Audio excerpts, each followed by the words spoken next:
ఇసుక ఈ వర్షాలకు సంబంధించి మరింత సమాచారం అందించేందుకు న్యూస్ రూమ్ నుంచి మా శ్రీకాంత్ లైవ్ లో సిద్ధంగా ఉన్నారు. శ్రీకాంత్, మనం చూస్తున్నాం వర్షాల కారణంగా ప్రజలు ఎంత ఇబ్బంది పడుతున్నారో, ఎక్కడికక్కడ ట్రాఫిక్ జామ్ నిలిచిపోవడం చూస్తున్నారు. ఎలా ఉంది పరిస్థితి? Soni, good morning. తెలంగాణలో మరి ముఖ్యంగా మెదక్, కామారెడ్డి జిల్లాలు మొత్తం కూడా అతలాకుతలంగా మారింది. చాలా ఉధృతంగా వరదలు ప్రవహిస్తోంది. ఇప్పటికే పోచారం డ్యాం అసలు స్థాయికి మించిన ప్రవాహంతో పోచారం డ్యాం ప్రవహిస్తోంది. మెదక్ జిల్లా, ఉమ్మడి మెదక్ జిల్లా, ఉమ్మడి నిజామాబాద్ జిల్లా మొత్తం కూడా తలమునకనేటువంటి పరిస్థితి. మరి కాసేపట్లోనే ముఖ్యమంత్రి రేవంత్ రెడ్డి ఏరియల్ సర్వే ద్వారా జిల్లాల పర్యవేక్షణకు పోతున్నారు. సో ఇట్లా నేపథ్యంలో అంటే గతంలో ఎప్పుడూ ఎదుర్కొన్నటువంటి పరిస్థితిని పోచారం డ్యాం ఎదుర్కొందని చెప్పాలి. సో ఇది ఒక పురాతనమైనటువంటి ప్రాజెక్టు. పోచారం డ్యాం ఆల్మోస్ట్ 103 సంవత్సరాల కింద కట్టినటువంటి ప్రాజెక్టు, నిజాం కాలంలో కట్టినటువంటి ప్రాజెక్టు. ఈ ప్రాజెక్టు విషయంలో నిన్న అర్ధరాత్రి నుంచి కూడా అధికారులు చాలా భయాందోళనలో ఉన్నారు. ఎందుకంటే ఇది పురాతనమైన ప్రాజెక్టు, అంత భారీ వరదను తట్టుకుంటుందా లేదా, ఏమైనా అటు ఇటు అయితే కనుక పూర్తి జిల్లా మొత్తం కూడా పక్కన ఉన్నటువంటి సిద్దిపేట, మెదక్ జిల్లాలకు కూడా ఎఫెక్ట్ అయ్యేటువంటి అవకాశం ఉంటుంది. సో ఇట్లా నేపథ్యంలో ఆ డ్యామ్ విషయంలో కూడా రాత్రంతా కూడా అధికారులు ప్రాణాలు చేతిలో పెట్టుకొని ఉన్నారని చెప్పాలి. అక్కడటువంటి ఆ డ్యామ్ పొంగి పొరులుతున్నటువంటి పరిస్థితుల్లో ఎగువకు ఆ పొంగి వచ్చినటువంటి వాటర్ తోటి ఆ ప్రాంతాలన్నీ కూడా నీటి జలమయమైనటువంటి పరిస్థితి. సో ఆ ముంపు ప్రాంతాలన్నింటినీ కూడా రాత్రి అధికారులు సురక్షితంగా ఆ ప్రాంత ప్రజల్ని అక్కడి నుంచి తరలించారు. ఆ గ్రామాల, ముంపు గ్రామాలన్నింటినీ కూడా అక్కడి నుంచి తరలించడం జరిగింది. నిన్న 1,82,000 క్యూసెక్ల నీరు నిన్న రాత్రి వరకు వచ్చింది. అర్ధరాత్రి వరకు 2 లక్షల క్యూసెక్ల నీటి ప్రవాహం ఉంది. అయితే అర్ధరాత్రి 12-1 గంట ప్రాంతం వరకు కూడా 1,62,000 క్యూసెక్ల పోచారం ప్రాజెక్ట్ నుండి అవుట్లో ఉంది. సో ప్రస్తుతానికి ఇంత భారీ వరదను చరిత్రలో ఎప్పుడూ లేనటువంటి ప్రవాహాన్ని కామారెడ్డిలో తట్టుకుందని చెప్పాలి. ఉమ్మడి నిజామాబాద్ జిల్లా ఇప్పటికీ కూడా నీళ్లలో మునిగిపోయిందని చెప్పాలి. ఒకసారి మనం డీప్ అనలైజ్ చేసేటువంటి ప్రయత్నం చేద్దాం. ప్రస్తుతానికి మనకు భారత వాతావరణ శాఖ ప్రభుత్వం నుంచి వచ్చినటువంటి నివేదికను ఒకసారి చూద్దాం. సో ప్రస్తుతానికి అంటే డే 1, డే 2, డే 3 అంటే 28వ తారీఖు ఈ రోజు మాత్రం ఎక్స్ట్రీమ్లీ హెవీ రెయిన్స్ ఉన్నాయి, థండర్ స్టార్మ్స్ ఉన్నాయి. నథింగ్ బట్ క్లౌడ్ బరెస్ట్ జరిగింది ఉమ్మడి నిజామాబాద్ జిల్లాలో అనడానికి ఒక సాక్ష్యమే ఈ రోజు మనం చూస్తున్నటువంటి ఈ విజువల్స్ కానీ. సో భారత ప్రభుత్వం ఏం చెప్తోంది, ఈ రోజు ఆగస్టు 28వ తేదీ రోజు కూడా ఎక్స్ట్రీమ్లీ హెవీ రెయిన్స్ ఉన్నాయి, థండర్ స్టార్మ్స్ ఉన్నాయి, లైట్నింగ్ ఉంటుంది, స్క్వాల్ ఎట్సెట్రా ఉంటుంది. అంటే అసలు సూర్యుడు కనిపించేటువంటి పరిస్థితి లేదు, ఉరుములు మెరుపులు ఉంటాయి, చాలా హెవీగా వరద ఫ్లో ఉంటుంది. సో ఒక రెడ్ మార్క్ లో కూడా మనం చూడొచ్చు. సో రెడ్ అలర్ట్ ఇప్పటికే కేంద్రం కూడా జారీ చేసింది. ఆ తర్వాత రేపు కూడా ఇదే ఉంటుంది. వరుసగా సెప్టెంబర్ 1వ తారీఖు వరకు అంటే 1, 2, 3, 4, 5 ఈ రానున్నటువంటి 5 రోజులు కూడా ఉరుములు మెరుపులతో కూడినటువంటి భారీ వరదలు, వర్షాలు ఉన్నాయని చెప్పాలి. సో ఆగస్టు 2వ రోజు ఆగస్టు 29 హెవీ రెయిన్స్ ఉంటాయి, థండర్ స్టార్మ్స్ ఉంటాయి. బట్ అంత హెవీ మాత్రం ఉండదు, రెడ్ అలర్ట్ మాత్రం లేదని చెప్పాలి. సో ఆ తర్వాత 3వ రోజు కూడా ఆగస్టు 3వ తేదీ రోజు కూడా సేమ్ పరిస్థితి, ఆగస్టు 4వ తేదీ కూడా సేమ్ పరిస్థితి ఉంటుంది. సో ఖచ్చితంగా ప్రజలంతా కూడా అప్రమత్తంగా ఉండాలి. ఇప్పటికే తెలంగాణ రాష్ట్ర ప్రభుత్వం కూడా కేంద్ర రక్షణ శాఖను కోరడం జరిగింది. హెలికాప్టర్లు కావాలి, ఎవరైతే చిక్కుకున్నారో వాగులు దాటి వాగుల అవతల వ్యవసాయ పనుల కోసం వెళ్లే వాళ్ళారో వాళ్ళందరినీ, చిక్కుకున్న వాళ్ళందరినీ కూడా కాపాడడానికి, సురక్షితంగా తీసుకురావడానికి మెదక్ గాని, ఉమ్మడి నల్లగొండ జిల్లా, ఉమ్మడి నిజామాబాద్ జిల్లా గాని, ఉమ్మడి మెదక్ జిల్లా గాని ఇవన్నీ కూడా ఇప్పటికే అధికారులు అప్రమత్తమయ్యారు. అక్కడ ఎమ్మెల్యేలు కూడా గ్రౌండ్ లో ఉండి పరిస్థితిని సమీక్షిస్తున్నారు. రైట్, మొత్తానికి కామారెడ్డి జిల్లా మాత్రం చాలా భారీ వర్షాలు, అతలాకుతలం అని చెప్పాలి. పరిస్థితి మొత్తం కూడా మారిపోయింది. నిన్నటికి ఇవాటికి ఇంకా దారుణంగా మారిపోయింది. ఒకసారి మనం కామారెడ్డి జిల్లాలో ఉన్నటువంటి పరిస్థితిని చూపిద్దాం. సో ఇది ఒక డ్రోన్ షాట్. కామారెడ్డి జిల్లాలో ఆల్మోస్ట్ ఒక 3 అంతస్తుల భవనం మొత్తం కూడా మునిగిపోయింది. అందులో ఫస్ట్ ఫ్లోర్ కూడా మొత్తం మునిగిపోయింది. సో ఆల్మోస్ట్ సిటీ మొత్తం కూడా కామారెడ్డి టౌన్ ప్రాంతం మనం చూస్తున్నది. సో ఈ టౌన్ మొత్తం కూడా మునిగిపోయింది. చెట్లు మాత్రమే కనిపిస్తున్నాయంటే ఏ స్థాయిలో కామారెడ్డి మునిగిపోయిందో మనం అర్థం చేసుకోవచ్చు. గతంలో ఎప్పుడూ లేనంత ఫ్లో, ఎప్పుడూ లేనంత వరద ఒక ఉధృత రూపంలో, ఒక నది పొంగి పొరలినట్టు, నది ప్రవాహం వచ్చినట్టు నదిలా తలపిస్తోంది. ఇక్కడ చూడొచ్చు, ఇవన్నీ ఏ గార్డెన్ కాదు, ఇవన్నీ కూడా చెట్లు. ఆల్మోస్ట్ చెట్లు పైన కొమ్మలు కనిపిస్తున్నాయంటే చెట్టు మొదలు పూర్తిగా కూడా మునిగిపోయింది. పెద్ద పెద్ద అపార్ట్మెంట్లు, బిల్డింగ్లు మొత్తం కూడా ఫస్ట్ ఫ్లోర్, సెకండ్ ఫ్లోర్ వరకు మునిగిపోయి ఇక్కడ మనం చూడొచ్చు ఈ చెట్లు మొత్తం కూడా మునిగిపోయాయి. ఆల్మోస్ట్ ఒక తాడి చెట్టు మునిగినటువంటి, తాడి చెట్టులో ఆల్మోస్ట్ ఒక 70% మునిగితే ఎట్లాంటి పరిస్థితి ఉంటుందో కామారెడ్డిలో ప్రస్తుతానికి అదే పరిస్థితి ఉంది. పైన ఉన్నటువంటి షెడ్స్ మాత్రమే కనిపిస్తున్నాయి.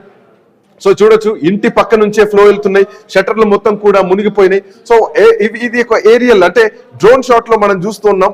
వరద మొత్తం కూడా ప్రవాహం కొట్టుకొస్తోంది. అక్కడ ఉన్న చెరువులు మొత్తం కూడా తెగి డ్యాంలు మొత్తం కూడా డ్యాంల పైనుంచి ఉప్పొంగి ప్రవహిస్తున్నది మాత్రం కనిపిస్తోంది. కామారెడ్డిలో భారీ వర్షం బీభత్సం సృష్టిస్తున్నాయి. కుంభవృష్టికి జనజీవనం మొత్తం కూడా స్తంభించింది. చాలా ప్రాంతాల్లో రోడ్లు కూడా మునిగిపోయాయి. రైల్వే ట్రాక్లు కూడా ఎక్కడికక్కడ కట్ అయిపోయాయి. రైల్వే పనులు కూడా పునరుద్ధరించేటువంటి ప్రయత్నం చేస్తున్నారు. సో రైల్వే ట్రాక్స్ కూడా పునరుద్ధరించినకై ఇంకొక 24 గంటల సమయం కూడా పట్టేటువంటి అవకాశం ఉంది. మొత్తానికి కామారెడ్డి టు నిజామాబాద్ నుంచి హైదరాబాద్ కు సిద్దిపేటకు ఈ ప్రాంతాలన్నీ కూడా రోడ్డు వ్యవస్థ కూడా పూర్తిగా అక్కడ కొలాప్స్ అయిపోయింది. రోడ్లు మొత్తం కూడా తెగిపోయాయి. కామారెడ్డికి వెళ్ళేటువంటి రోడ్లు కూడా మొత్తానికి తెగిపోయినాయి. సో మనం చూడొచ్చు కామారెడ్డిలో వరద వాగుల్లాగా పొంగిపోతోంది. ఇండ్లలోకి నీళ్లు వచ్చేసినాయి. ఇళ్లు మొత్తం కూడా మునిగిపోయినాయి. కట్ట తెగి ఇది బట్టికుంట చెరువు అంటారు దీన్ని. సో బట్టికుంట చెరువు మొత్తం కూడా తెగి ఈ వాటర్ ఫ్లో మొత్తం కూడా లోపలికి వచ్చేస్తున్నాయి. సో చాలా తీవ్రతరంగా ఉందని చెప్పాలి. సో మనం చూడొచ్చు ఎక్స్క్లూజివ్ గా ఇక్కడ పైనుంచి ట్యాంక్ పైనుంచి బాటమ్ నుంచి జనాలు చూస్తున్నారు. సో ఆల్మోస్ట్ బట్టికుంట చెరువు తెగితే ఆ డ్యామ్ లో ఉన్నటువంటి వాటర్ ఫ్లో కూడా మనం చూడొచ్చు. పైన డ్యామ్ పైనుంచి తెగి ఆ కల్వర్ట్ ఎడ్జ్ తాక్కుంటూ ముందుకెళ్తుంది. సో ఇండ్ల పరిసరాల్లోంచే ముందుకెళ్తుంది. బట్టికుంట చెరువు మొత్తం కూడా తెగిపోయి జనావాసాల్లోకి నీళ్లు ప్రవాహం వచ్చేస్తున్నాయి. సో కామారెడ్డి పరిస్థితి మాత్రం చాలా దారుణంగా ఉందని చెప్పాలి. ఎక్కడికక్కడ రోడ్లు కూడా కట్ అయిపోయినాయి. రైట్, ఇది లక్నవరం చెరువు లాంటి తలపిస్తోంది. అది సిద్దిపేటలో ఉంది ఇది. సో ఇంకా మిగతా విజువల్స్ కూడా ఒకసారి మనం చూద్దాం. సో ఇది ప్రస్తుతానికి కామారెడ్డి కామారెడ్డి వర్షానికి వస్తే గనక సో ఇంకా 2 రోజులు కూడా తెలంగాణలో ఇదే పరిస్థితి ఉండేటువంటి అవకాశం అయితే కనిపిస్తోంది. రైట్, సో బట్టికుంట చెరువు ఇప్పటిదాకా ఇది మనం చూసినటువంటి విజువలే.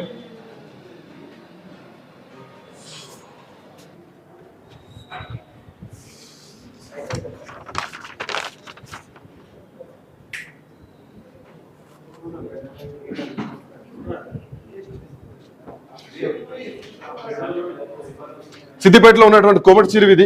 సో మత్తడి దునుకుతుంది. సో ఇప్పుడు బతుకమ్మ పండుగ వస్తున్నటువంటి పరిస్థితి. సో బతుకమ్మ పండుగకు అక్కడ మొత్తం కూడా అందరు ఇక్కడికే బతుకమ్మలను తీసుకొని వస్తూ ఉంటారు. సో ఇట్లా నేపథ్యంలో మత్తడి దునుకుతోంది. అక్కడ ఉన్నటువంటి భారీగా గతంలో ఎన్నడూ లేనట్టి విధంగా భారీ వరదలతో ఇక్కడ కోమటి చెరువు పోతోంది. సో కోమటి చెరువు ప్రవాహం కూడా చాలా తీవ్రతరంగా ఉందని చెప్పాలి. తెలంగాణలో ఆల్మోస్ట్ ఈ ఉమ్మడి మెదక్ జిల్లా కానీ లేదంటే ఉమ్మడి నిజామాబాద్ జిల్లా ఈ 2 జిల్లాలు కూడా చాలా తీవ్రతరంగా ఉంది. రైట్, సో కామారెడ్డిలో పరిస్థితి అది. ఒకసారి మనం పోచారం ప్రాజెక్ట్ దగ్గరికి వెళ్దాం.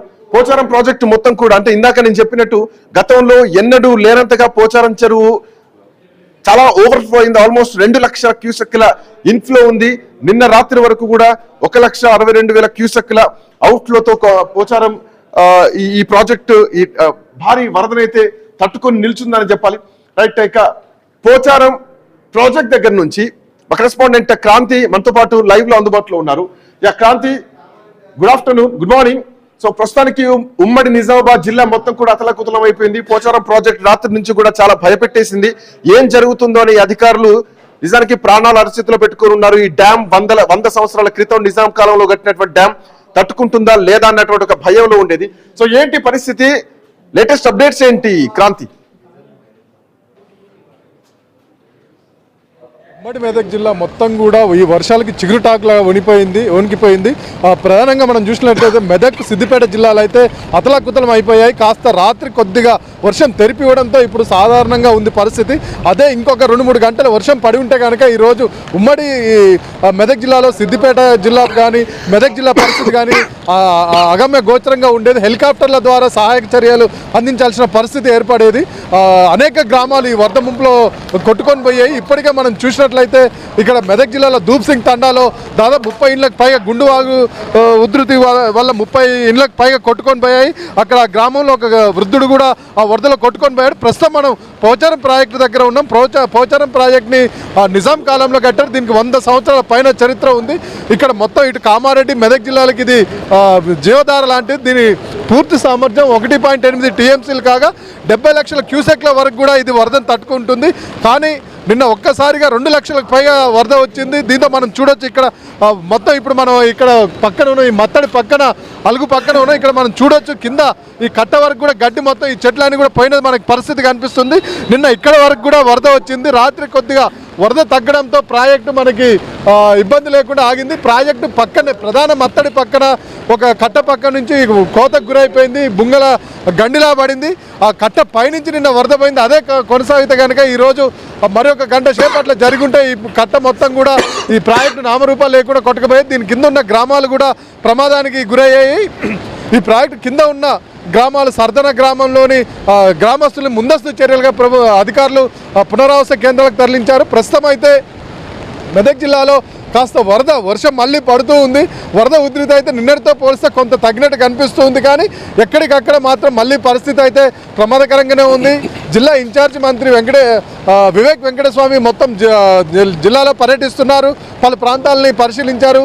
నిర్వాసితులను కూడా కలిసి వారికి అందుతున్న సహాయక చర్యల గురించి వాళ్ళు అడిగి తెలుసుకున్నారు. అధికారులతో సమీక్ష నిర్వహించారు. మరికొద్ది సేపట్లో సీఎం రేవంత్ రెడ్డి కూడా హెలికాప్టర్ ద్వారా మెదక్ జిల్లాలో ఏరియల్ సర్వే నిర్వహించనున్నారన్న సమాచారం మనకు అందుతుంది.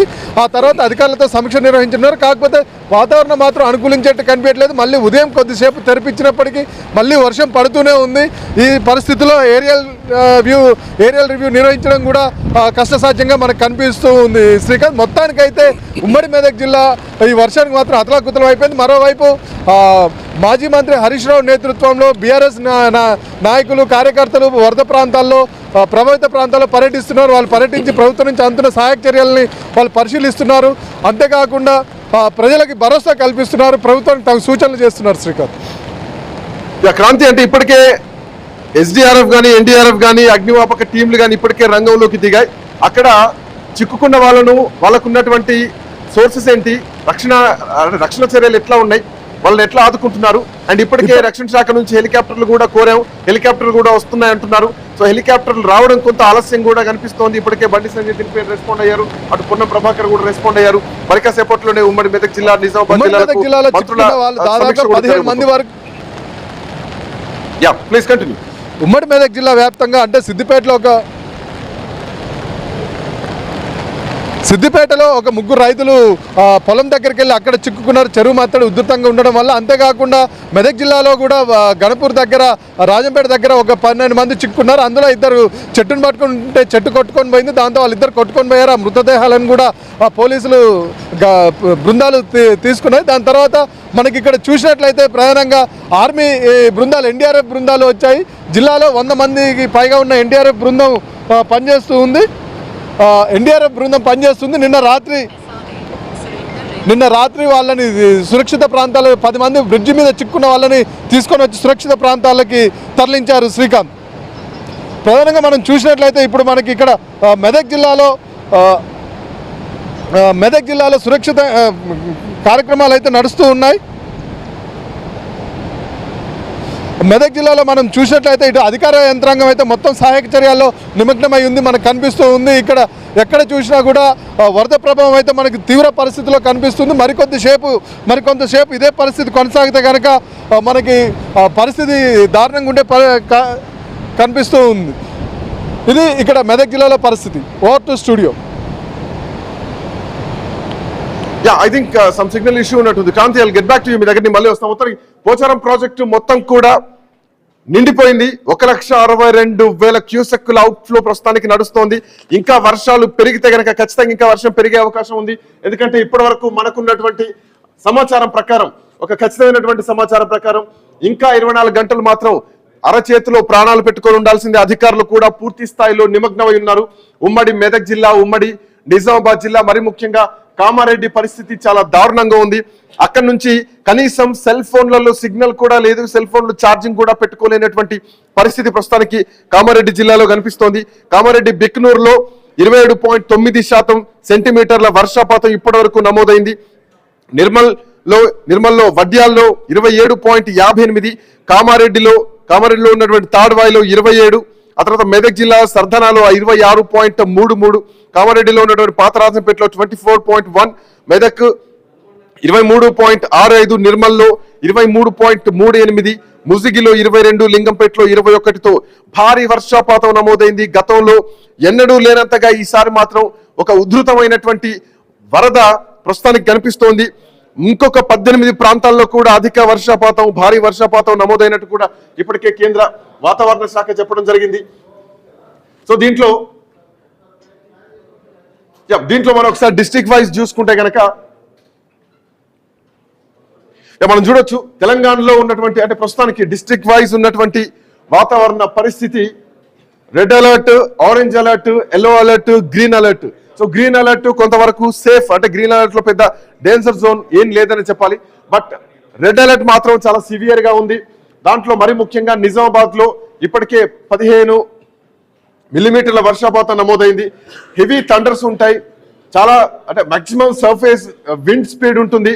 62 నుంచి 87% విండ్ స్పీడ్ ఉంది పర్ కిలోమీటర్/అవర్. సో ఇది చాలా సివియర్ గా ఉందని చెప్పాలి. నిజామాబాద్ మొత్తం కూడా మనం చూడొచ్చు. నిజామాబాద్ ప్రస్తుతానికి రెడ్ అలర్ట్ కొనసాగుతోంది.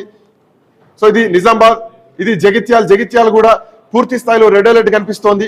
ఆల్మోస్ట్ ఇక్కడ 15 మిల్లీమీటర్ల వర్షపాతం నమోదైంది. ఇక్కడ కూడా హెవీ థండర్స్ కనిపిస్తున్నాయి. ఆ తర్వాత అంటే మొత్తం రెడ్ అలర్ట్, నిజామాబాద్ పరిసర ప్రాంతాలన్నీ కూడా రెడ్ అలర్ట్ కనిపిస్తోంది. తో పాటు ఒక్కసారి ఆరెంజ్ అలర్ట్ కూడా చూద్దాం. ప్రస్తుతానికి ఇది నిర్మల్ జిల్లా, ఆదిలాబాద్ నిర్మల్ జిల్లా, ఉమ్మడి ఆదిలాబాద్ జిల్లాలో ప్రస్తుతానికి నిర్మల్ జిల్లా. ఇక్కడ కూడా ఆరెంజ్ అలర్ట్ కనిపిస్తోంది. 5.5 to 15 మిల్లీమీటర్ల వర్షపాతం నమోదైంది ప్రస్తుతానికి ఇక్కడ. సో దాంతో పాటు రైట్ కామారెడ్డి, ఇందాక మనం మాట్లాడుకున్నాం, కామారెడ్డి పరిస్థితి చాలా దారుణంగా ఉంది. సో ఇప్పటి వరకు అయితే ప్రస్తుతానికి కామారెడ్డిలో ఎల్లో అలర్ట్ కొనసాగుతోంది. సో ఇది ఇంకా పెరిగేటువంటి అవకాశం ఉంది. ఇప్పటికే అక్కడ మనం మాట్లాడుకున్నట్టు పోచారం ప్రాజెక్ట్ మాత్రం చాలా భయపెట్టేస్తోందనే చెప్పాలి. రేపు పొద్దున ఏం జరిగినా గానీ అక్కడ అధికారులు అప్రమత్తంగా ఉంటూ ఒకవేళ వరద పెరిగినా గానీ పోచారం ప్రాజెక్టుకి ఏమాత్రం ఇబ్బంది కలగకుండా, అక్కడ ఉన్నటువంటి ప్రజలకు కూడా ఇబ్బంది కాకుండా ఏర్పాట్లు అయితే చేసుకున్నారు. పెద్దపల్లి కూడా ప్రస్తుతానికి ఎల్లో అలర్ట్, ఆరెంజ్ అలర్ట్ లోనే కనిపిస్తోంది. సో ఇది ప్రస్తుతానికి ఈ 2 జోన్లు మాత్రం చాలా సివియర్ గా ఉందని చెప్పాలి. ఉమ్మడి మెదక్ జిల్లా, ఎట్ ద సేమ్ టైం ఉమ్మడి నిజామాబాద్ జిల్లా, ఈ 2 జిల్లాలు మాత్రం చాలా సివియర్ గా ఉంది. సిద్దిపేట కూడా అదే పరిస్థితి ఉంది. సో ఉమ్మడి నిజామాబాద్, ఉమ్మడి మెదక్ జిల్లాల్లో ఉన్నటువంటి పూర్తి స్థాయిలో అన్ని జిల్లాలు కూడా ఆరెంజ్ అండ్ రెడ్ అలర్ట్ లో ఉంది. సో ప్రభుత్వం ఇప్పటికే ఈ భారీ వర్షాల కారణంగా అంటే అక్కడ ఉన్నటువంటి ప్రాంత ప్రజలు, ముంపు ప్రాంత ప్రజలు ఎవరైతే ఉంటారో వాళ్ళందరినీ సురక్షిత ప్రాంతాలకు తరలిస్తున్నారు. ఇప్పటికే మహేష్ కుమార్ గౌడ్ గానీ, సీతక్క గానీ, ప్రభుత్వ సలహాదారు షబీర్ అలీ గానీ, అక్కడ ఎమ్మెల్యే మదన్ మోహన్ గానీ, వీళ్ళందరూ కూడా మరి కాసేపట్లో అక్కడికి వెళ్ళి పరిశీలించబోతున్నారు. అక్కడ ఉన్నటువంటి పరిస్థితిని పరిశీలించబోతున్నారు. సో మిగతా అంటే అధికారులు కూడా ఇప్పటికే అలర్ట్ చేశారు. ఇప్పటికే డేంజర్ జోన్ ఎక్కడైతే ఉందో, రెడ్ అలర్ట్ ఎక్కడైతే ఉందో ఆ ప్రాంతాలన్నింటినీ కూడా ఇప్పటికే అధికారులు ఉన్నారు. అండ్ మోర్ ఓవర్ ఎక్కడైతే చిక్కుకున్నారో, వరదల్లో చిక్కుకున్న వాళ్ళందరినీ కూడా కాపాడడానికి, సురక్షిత ప్రాంతాలను తరలించడానికి మనం చూడవచ్చు. చాలా ప్రాంతాల్లో వాగు అవతల చాలా మంది చిక్కుకుని ఉన్నారు. వాళ్ళందరినీ కాపాడడానికి ఎన్డీఆర్ఎఫ్ గానీ, ఎస్డీఆర్ఎఫ్ గానీ సిబ్బంది ఇప్పటికే శతవిధాల ప్రయత్నిస్తున్నారు. వాళ్ళందరినీ కాపాడి తీసుకొస్తున్నారు. మెదక్ జిల్లాలో ఇప్పటికే అక్కడ ఎమ్మెల్యే రోహిత్ గానీ, మనేపల్లి హనుమంతరావు గానీ, మాజీ ఎమ్మెల్యే సిద్దిపేటలో హరీష్ రావు గానీ, మిగతా కామారెడ్డి ఎమ్మెల్యే కాటపల్లి వెంకటరమణారెడ్డి గానీ, సో ఎమ్మెల్యేలంతా కూడా గ్రౌండ్ లోనే ఉన్నారు. అక్కడటువంటి పరిస్థితిని పరీక్షిస్తూ రాష్ట్ర నాయకత్వాన్ని చెప్తూ ఎప్పటికప్పుడు తక్షణ సహాయక చర్యలకు అధికారులకు అందిస్తూ, సో ఒక ప్రస్తుతం మాత్రం అందరూ గ్రౌండ్ లోనే ఉన్నారు. సో ఈ వార్నింగ్స్ మాత్రం ప్రజలంతా చాలా జాగ్రత్తగా ఉండాలి. ఈ వర్షాల్లో ఎట్టి పరిస్థితుల్లో బయటికి వెళ్లకుండా జాగ్రత్తలు తీసుకోవాలంటూ కూడా ఇప్పటికే అధికారులు చెప్తున్నది మాత్రం కనిపిస్తోంది. సో ఇది తెలంగాణలో ఆల్మోస్ట్ ఈ ప్రాంతాలన్నీ కూడా నిర్మల్ రెడ్ అలర్ట్ లో ఉంది. ఆ తర్వాత నిజామాబాద్ పూర్తిగా రెడ్ అలర్ట్ లోనే ఉంది. ఆ తర్వాత ఇంకొక జిల్లా చూసుకుందాం, కామారెడ్డి పూర్తిగా రెడ్ అలర్ట్ లోనే ఉంది. ఆ తర్వాత మెదక్ జిల్లా పూర్తిగా కూడా రెడ్ అలర్ట్ లో ఉంది. సో ఇవన్నీ కూడా ఇప్పటికే మునిగిపోయి ఉన్నాయి. ఆల్మోస్ట్ ఇండ్లన్నీ కూడా మునిగిపోయి ఉన్నాయి. ఇందాక మనం చూసుకున్నట్టు నిర్మల్ రెడ్ అలర్ట్ లో ఉంది. ఆ తర్వాత ఆదిలాబాద్ జిల్లా పూర్తి స్థాయిలో కూడా ఆరెంజ్ అలర్ట్ లో కొనసాగుతోంది. ఆదిలాబాద్ మంచిర్యాల జిల్లా, ఉమ్మడి ఆదిలాబాద్ మంచిర్యాల కూడా హెవీ రైన్స్ తో ఉంది. చాలా ఉరుములు మెరుపులతో ఉంది. పూర్తి స్థాయిలో అక్కడ కూడా ఆరెంజ్ అలర్ట్ కొనసాగుతోంది. సో కరీంనగర్ జిల్లా, కరీంనగర్ టౌన్ పూర్తిగా కూడా వెరీ హెవీ రైన్స్ ఉన్నాయి. చాలా హెవీ రెయిన్స్ తో ఉమ్మడి కరీంనగర్ జిల్లా కూడా కనిపిస్తోంది మనకు. ఆ తర్వాత సిద్దిపేట, ఇందాక మనం చెప్పుకున్నాం, సిద్దిపేట కూడా పూర్తి స్థాయిలో మునిగిపోతోంది. అక్కడ ఉన్నటువంటి చెరువులు కూడా తెగిపోయేటువంటి పరిస్థితి. నల్గొండ జిల్లా భువనగిరిలో కూడా హెవీ రైన్స్ ఉన్నాయి. సో ఈ ప్రాంత ప్రజలు కూడా చాలా అలర్ట్ గా ఉండాలి. ఇక్కడ ఆరెంజ్ అలర్ట్ ఇప్పటికే అధికారులు జారీ చేయడం జరిగింది. కేంద్ర వాతావరణ శాఖ చెప్తున్నటువంటి రిపోర్ట్ ని ప్రస్తుతానికి ఐ న్యూస్ మీకు చూపిస్తోంది. ఉమ్మడి వరంగల్ జిల్లా కూడా పూర్తిగా హెవీ రైన్స్ కనిపిస్తున్నాయి. సో ఈ ప్రాంత ప్రజలు ఇప్పటికే అక్కడ జంపన్న వాగు కూడా పూర్తిగా పొంగి పొర్లుతోంది. రైట్, ఒకసారి కరీంనగర్కి వెళ్దాం. కరీంనగర్ పూర్తిగా కూడా హెవీ రైన్స్ తో ఇప్పటికే ప్రజలంతా కూడా ఇబ్బంది పడుతున్నారు. కరీంనగర్ నుంచి మా కరెస్పాండెంట్ ప్రశాంత్ అందుబాటులో ఉన్నారు. ప్రశాంత్, సో పూర్తిగా ఉమ్మడి కరీంనగర్ కానీ, ఉమ్మడి వరంగల్ జిల్లా కానీ, మెదక్ జిల్లా కానీ, ఉమ్మడి నిజామాబాద్ కానీ, ఇటు హైదరాబాద్ కానీ పూర్తి స్థాయిలో రెడ్ అండ్ ఆరెంజ్ అలర్ట్ కనిపిస్తోంది. కరీంనగర్ లో లేటెస్ట్ అప్డేట్స్ ఏంటి ప్రశాంత్? తెలంగాణ వ్యాప్తంగా భారీ వర్షాలు ఉన్న నేపథ్యంలో ఉమ్మడి కరీంనగర్ జిల్లాకు సంబంధించి నిన్న అర్ధరాత్రి నుంచి దాదాపు ఎడతెరిపి లేని వర్షం కురుస్తా ఉంది. దాదాపు 4 జిల్లాలలో పెద్దపల్లి, అదేవిధంగా సిరిసిల్ల, ఒకవైపు జగిత్యాల, కరీంనగర్, ఉమ్మడి కరీంనగర్ సంబంధించి ఈ 4 జిల్లాల్లో విస్తారమైన వర్షాలు కురుస్తా ఉన్నాయి. నిన్న రాజన్న సిరిసిల్ల జిల్లాకు సంబంధించి ఒక మానేరు వాగు ఉంటుంది. దానికి సంబంధించి ఒక ప్రాజెక్ట్ మూలవాకు సంబంధించి ప్రధానంగా నర్మాల ప్రాజెక్ట్ ఉంటుంది. ఆ ప్రాజెక్టుకి సంబంధించి పశువుల కాపర్లు పశువులు మేపుతూ దాదాపు 6 ఒడ్డు ఆ అవతలి వైపు వెళ్లిన సందర్భం కనబడ్డది. ఆ అవతలి వెళ్లిన ఒకరు ఆ వరద ఉద్రిక్తిలో ఒకరు కొట్టుకపోయిన పరిస్థితి, ఆ 5 అక్కడే ఉన్న పరిస్థితి.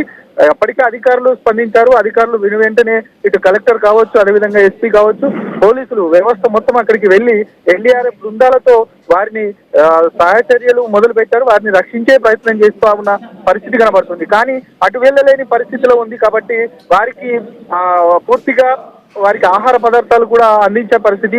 నిన్నటి నుండి వారు అటు సైడే ఉన్న పరిస్థితి. మొత్తానికైతే అదొక సిచ్యువేషన్ అయితే, మరొక వైపు పోలీసులు కూడా ఇక ఎన్డీఆర్ఎఫ్ బృందాలు కూడా రంగంలోకి దిగాయి. మరి కాసేపట్లో ఎన్డీఆర్ఎఫ్ కి సంబంధించిన హెలికాప్టర్ కూడా రాబోతుంది. ఇప్పటికే స్థానికంగా ఉన్న నాయకులు కూడా రక్షణ శాఖ మంత్రికి పూర్తిగా ఫోన్ చేసి ఖచ్చితంగా ఇక్కడ హెలికాప్టర్లు ఖచ్చితంగా పంపించాలనే నేపథ్యంలో ఒక్కసారిగా రక్షణ శాఖ కూడా స్పందించింది. ఇక్కడ హెలికాప్టర్లు మరి కాసేపట్లో రాబోతున్నాయి. అదే విధంగా ఒకవైపు పెద్దపల్లి జిల్లాకు సంబంధించి కూడా బొగ్గు ఉత్పత్తి ఎక్కడెక్కడ ఆగిపోయిన పరిస్థితి. దాదాపు 40,000 రోజుకు 40,000 టన్నుల బొగ్గు ఉత్పత్తి అవుతున్న నేపథ్యంలో ఇక ఈ రోజు 2,000కు మాత్రమే పడిపోయిన పరిస్థితి. ఒకవైపు పూర్తిగా ఇంధన విద్యుత్తుకు సంబంధించి ఆ బొగ్గు ఉత్పత్తిలో బురద చేరుకున్నది. ఆ బురదను కూడా అధికారులు తొలగిస్తా ఉన్నారు. తొలగించిన తర్వాతనే ఈ యొక్క బొగ్గు ఉత్పత్తి కూడా మొదలవుతుందనేది కూడా అధికారులు చెప్తున్నారు. మరొక వైపు జగిత్యాల జిల్లాకు సంబంధించి కూడా పెద్ద ఎత్తున విస్తారమైన వర్షాలు పడుతున్నాయి 2 రోజుల నుండి. ఆ విస్తార వర్షాల్లో కూడా ఎక్కడికక్కడ వాగులు వంకలు పొంగి పొర్లుతా ఉన్నాయి. ఇక జలాశయాలు మాత్రం నిండుకుండలా కనబడతా ఉన్నాయి. కరీంనగర్ జిల్లా సంబంధించి కూడా పెద్ద ఎత్తున నిండుకుండలాగా దాదాపు దాని కెపాసిటీకి మించి వాటర్ ఫ్లో కనబడతా ఉన్న నేపథ్యం కనబడుతుంది. మొత్తానికైతే ఉమ్మడి కరీంనగర్ జిల్లాలో ఈ 2 రోజుల నుండి ఎడతెరిపి లేని వర్షాలతో ప్రజలు మాత్రం ఇక్కడ ఇక్కట్లు పడుతున్న పరిస్థితి కనబడుతుంది. శ్రీకాంత్, ప్రశాంత్, అంటే ఏమైనా అధికారులు ఎట్లాంటి చర్యలు తీసుకుంటున్నారు? ఎందుకంటే భారీ వర్షాలతో ఇప్పటికే ఎస్ఆర్ఎస్పీ కానీ మానేరుకు కానీ చాలా విపరీతంగా వరద వస్తోంది. ఒకవేళ ఆ వరద ఉధృతంగా దాలిస్తే మాత్రం ఖచ్చితంగా చాలా ఎఫెక్ట్ ఉంటుంది. ఎస్ఆర్ఎస్పీలో భారీగా నీళ్లు చేరితే అక్కడ గేట్లు ఎత్తేసేటువంటి పరిస్థితి ఉంటుంది. లోయర్ గోదావరి బెల్ట్ కానీ, మంతని కానీ, ఏటూరు నగరం కానీ, భద్రాచలం వైపు వరద ఎక్కువగా పెరిగేటువంటి అవకాశం ఉంటుంది. మరోవర్ కరీంనగర్, సిరిసిల్ల మీద కూడా చాలా ప్రభావం ఉంటుంది. ఇప్పటికే సిద్దిపేట మొత్తం కూడా పూర్తిగా జలమయం అయిపోయింది. చెరువులు తెగిపోతున్నటువంటి పరిస్థితి కనిపిస్తోంది. ఈవెన్ మానేరు దగ్గరలోనే కరీంనగర్ ఉంది. మానేరు పొంగితే ఆల్మోస్ట్ కరీంనగర్ మొత్తం కూడా లోతట్టు ప్రాంతాలన్నీ కూడా ముంపులో ఉంటాయి. సో ఇప్పటికే దీనిపైన బండి సంజయ్ రెస్పాండ్ అయ్యారు. ఈ మానేరు కానీ, ఎస్ఆర్ఎస్పీ కానీ నిండితే ప్రజలకు ఇబ్బంది అవుతుంది, వాళ్ళందరినీ సురక్షిత ప్రాంతాలకు తరలించాలంటూ కూడా చెప్తూనే హెలికాప్టర్లు రావడం మాత్రం కొంత ఆలస్యం అవుతోంది. మిగతా చాపర్స్ నుంచి తెప్పించుకునేటువంటి ప్రయత్నం చేస్తున్నాం, ఎందుకంటే వెదర్ అనుకూలించట్లేదని చెప్పేసి చెప్తున్నారు. సో ఒకవేళ వీటికి సంబంధించి అధికారులు ఎట్లాంటి ముందస్తు జాగ్రత్తలు తీసుకుంటున్నారు? ఇంకా రాబోయే 3 రోజులు కూడా ఇంకా భారీ వర్షాలు ఉన్నాయి ప్రశాంత్. రైట్ శ్రీకాంత్, మీరు అన్నట్టుగానే అధికారులు మాత్రం చాలా అప్రమత్తంగా ఉన్నారు. ఇప్పటికే టోల్ ఫ్రీ నెంబర్లు పెట్టారు. అదేవిధంగా ఎవరైతే పూర్తిగా వరదల్లో చిక్కుకున్న వారైతేనేమి, మిగతా ఇల్లు ఈ వర్షానికి ఇల్లు కూలిపోతున్న వారైతేనేమి మిగతా ఎవరున్నా కూడా ఆపదలో ఉన్న ఎవరైనా కూడా ఈ టోల్ ఫ్రీ నెంబర్ కి కాల్ చేయండి, ఖచ్చితంగా మేము సహకరిస్తామనేది కూడా అధికారులు చెప్తా ఉన్నారు. ఇప్పటికే కలెక్టర్లంతా కూడా అలర్ట్ ఉన్నారు. అధికార యంత్రాంగం అంతా కూడా, జిల్లా యంత్రాంగం అంతా కూడా ఎక్కడెక్కడైతే ప్రాబ్లమ్స్ ఉన్నాయో అక్కడ వారందరికీ సహాయ సహకారాలు అందిస్తున్న పరిస్థితి కనబడుతుంది. ఇప్పటికే ఇటు సిరిసిల్ల కావచ్చు, జగిత్యాల జిల్లాకు సంబంధించి 2 జిల్లాల యొక్క పాఠశాలలు అదేవిధంగా మూసివేశారు. ఇక ఎవరైతే అత్యవసర పరిస్థితులు ఉంటే తప్ప బయటకు రావద్దనేది కూడా ఇప్పటికే కలెక్టర్ అదేవిధంగా అధికారులు కూడా ప్రజలకు సూచిస్తున్న పరిస్థితి. మొత్తంగా మీరు అన్నట్టుగా పూర్తిగా ఫ్లో ఎక్కువ వస్తున్న నేపథ్యంలో ఎల్లంపల్లి గేట్లు పూర్తిగా ఎల్లంపల్లి నుండి మానేరుకు ఇప్పటికే ఆ ఫ్లోను నింపుతున్న పరిస్థితి. ఆ మానేరు చుట్టుపక్కల ఉన్న కరీంనగర్ కు సంబంధించిన ప్రాంతాల్లో పూర్తిగా వాటర్ ఫ్లో ఎక్కడికెక్కడ ఎక్కువగా వస్తున్న నేపథ్యంలో ప్రజలను అప్రమత్తం చేస్తా ఉన్నారు అధికారులు. లోతట్టు ప్రాంతాలన్నీ కూడా జలమయం అవుతున్న పరిస్థితి కనబడుతూ ఉంది. ప్రజలు అవసరం ఉంటే తప్ప బయటకు రావద్దనేది కూడా ఇప్పటికే అధికారులు చెప్తా ఉన్నట్టు తెలుస్తా ఉంది. Srikanth, thank you Prashanth, thanks for joining. So నదీ పరివాహక ప్రాంతం అంటే మానేరు డ్యామ్ కానీ ఎస్ఆర్ఎస్పీ కానీ పొంగితే ఆ నది ఒడ్డున్నటువంటి గ్రామాలు మొత్తం కూడా ముంపులో పడతాయి. కరీంనగర్, జగిత్యాల, రాజన్న సిరిసిల్ల జిల్లా కానీ, నిజామాబాద్ జిల్లా కానీ, వరంగల్ పరిసర ప్రాంతాలు మొత్తం కూడా ఈ మానేరు పొంగితే గనక ఖచ్చితంగా ఎస్ఆర్ఎస్పీ మానేరు నిండితే ఎఫెక్ట్ అయ్యేటువంటి అవకాశాలు ఉంటాయి. మానేరు అది గోదావరి కనెక్షన్ ఉంటా ఉంటుంది. గోదావరి నదికి ఉపనది మానేరు. ఒకవేళ అది పొంగితే గనక ఎస్ఆర్ఎస్పీకి నీరు చేరుతుంది. ఎస్ఆర్ఎస్పీకి నీరు చేరితే గనక పూర్తి స్థాయిలో అక్కడ గేట్లను ఎత్తేయాల్సినటువంటి పరిస్థితి ఏర్పడుతుంది. గేట్లు ఎత్తేస్తే ఆ లోయ ప్రాంతం అంటే ఆ వరద ప్రాంతం ప్రభావిత ముంపు ప్రాంతాలన్నీ కూడా ముంపును ఎదుర్కోవాల్సి వస్తూ ఉంటుంది. ఆ ఎఫెక్ట్ కరీంనగర్ పైనే మొదట పడుతుందని చెప్పాలి. కరీంనగర్, సిరిసిల్ల మీదనే ఎక్కువగా ఉంటా ఉంటుంది. సో ఇప్పటికే సిరిసిల్ల కానీ, సిద్దిపేట కానీ ఈ ప్రాంతాలన్నీ కూడా చాలా వరద ప్రభావితంగా ఉంది. ఎస్ఆర్ఎస్పీలో ఒకవేళ భారీ నీరు చేరితే గనక గేట్లను ఎత్తేసేటువంటి పరిస్థితి ఉంటా ఉంటుంది. గేట్లు ఎత్తితే గనక అటు మంతని కానీ, ఏటునాగారు కానీ, భద్రాచలం వైపు వరదలు పెరుగుతాయి. ఇప్పటికే భద్రాచలంలో మున్నేరు వాగు చాలా ఉధృతంగా ప్రవహిస్తోంది. సో ఈ బెల్ట్ మొత్తం కూడా ఎఫెక్ట్ అయ్యేటువంటి అవకాశం ఉంటుంది. సో ఇట్లాంటి నేపథ్యంలో అధికారులు ఇప్పటికే చాలా జాగ్రత్తలు తీసుకుంటున్నారు. ఒకవేళ డ్యాంలు పొంగి పొర్లితే ప్రజలను ఎట్లా సురక్షిత ప్రాంతాలకు తరలించాలంటూ కూడా సురక్షితంగా వాళ్ళకు సురక్షిత చర్యలు, సహాయక చర్యలు మాత్రం తీసుకుంటున్నారు. అయితే ఇప్పటికీ రావాల్సినటువంటి ఏవైతే హెలికాప్టర్స్ ఉన్నాయో, కేంద్ర రక్షణ శాఖ నుంచి రావాల్సినటువంటి ఆర్మీ హెలికాప్టర్స్ ఉన్నాయో ఇవి రావడం కొంత ఆలస్యం కనిపిస్తోంది. ఎడతెరిపి లేకుండా వర్షాలు కురుస్తున్నటువంటి కారణంగా వాతావరణం అనుకూలించలేని పరిస్థితుల్లో ఆ బాధిత ప్రాంతాలకు చాపర్ల రాక ఆలస్యంగా జరుగుతోంది. సో ప్రత్యామ్నాయంగా ఉన్నటువంటి స్టేషన్లు ఏవైతే ఉన్నాయో ఆ స్టేషన్ల నుంచి హెలికాప్టర్లు తెప్పించడానికి రాష్ట్ర ప్రభుత్వం ప్రయత్నిస్తోంది. అటు కేంద్ర మంత్రులు కూడా ప్రయత్నం చేస్తున్నారు. నాందేడ్ కానీ, బీదర్ స్టేషన్ల నుంచి చాపర్లను రప్పించేందుకు ప్రయత్నం అయితే చేస్తున్నారు. ఎక్కడి నుంచి అయితే వరద కొంత ప్రకృతి అనుకూలంగా ఉంటుందో సిగ్నల్ సిస్టమ్ ఆ ప్రాంతం నుంచి తీసుకురావడానికి ప్రయత్నాలు అయితే చేస్తున్నారు. సో ఇప్పటికే తెలంగాణలో మొత్తం కూడా వరద బీభత్సం నడుస్తోంది. కామారెడ్డిలో జాతీయ రహదారి పూర్తిగా కూడా కొట్టుకుపోయింది. రైల్వే ట్రాక్ కూడా పూర్తిగా కొట్టుకుపోయింది. ఇప్పటికే చాలా రైళ్లు కూడా రద్దయిపోయింది. జల దిగ్బంధంలో చాలా కాలనీలు కూడా చిక్కుకున్నాయి. ఇప్పటివరకు మనం స్క్రీన్ పైన చూపించడం జరిగింది. నాగపూర్కు వెళ్లేటువంటి వాహనాలు రాజీవ్ రహదారి కరీంనగర్ మీదుగా వెళ్లాలంటూ కూడా ఇప్పటికే అధికారులకు సూచించారు. ఆ జాతీయ రహదారి బిక్నూర్ జాతీయ రహదారి మొత్తం కూడా పూర్తిగా తెగిపోయింది. దీంతో ఆ నాగపూర్ వెళ్లేటువంటి రూట్ మొత్తం కూడా కట్ అయిపోయింది. సో అక్కడ నుంచి కరీంనగర్ నుంచి వెళ్లాల్సిందే అంటూ ఇప్పటికే అధికారులు ఒక సబ్స్టిట్యూట్ మార్గం అయితే ఇస్తున్నారు. అంతేకాదు ఆదిలాబాద్ నుండి హైదరాబాద్ వెళ్లేటువంటి వాహనాలకు కూడా కొంత అడ్డంకులు ఎదురవుతున్నాయి. కొండాపూర్ నుండి మామడ, ఖానాపూర్, మెట్పల్లి, జగిత్యాల నుండి కరీంనగర్ మీదుగా ఆదిలాబాద్ పోవాలంటూ కూడా అధికారులు ఇప్పటికే సూచనలు జారిస్తున్నారు. నేషనల్ హైవే మొత్తం కూడా కొట్టుకుపోయింది. ఇంకో పాయింట్ ఏంటంటే ఇవాళ రేపు కూడా వర్షాలు ఉంటాయి. సో ఇంకొక 3 రోజులు వర్షాలు చాలా తీవ్రంగా ఉండేటువంటి పరిస్థితి కనిపిస్తోంది. కామారెడ్డి జిల్లాలో ఇప్పటికే 30% సెంటీమీటర్ల వర్షపాతం నమోదైంది. కామారెడ్డి చెరువు వరద ఉధృతి మాత్రం చాలా తీవ్రంగా కొనసాగుతోంది. సో మరి కాసేపట్లోనే ముఖ్యమంత్రులు, మంత్రుల బృందం ఉమ్మడి మెదక్ జిల్లా, ఉమ్మడి నిజామాబాద్ జిల్లాలో పర్యటించబోతున్నారు. అయితే ఏరియల్ సర్వే చేద్దాం అనుకున్నా కానీ ఏరియల్ సర్వే చేయడానికి అక్కడ ప్రకృతి కూడా సహకరించడం లేదు. ఒక పాయింట్ అయితే కనుక ఆస్తి నష్టం ఎంత జరిగింది, ప్రాణ నష్టం ఎంత జరిగింది అన్నది ఇప్పుడు చెప్పేటువంటి పరిస్థితి మాత్రం లేదు. చూడాలి అంటే వర్షాలు, వరదలు తగ్గితే ఎంత ఆస్తి నష్టం జరిగింది, ఎంత పంట నష్టం జరిగింది, ఎంత ప్రాణ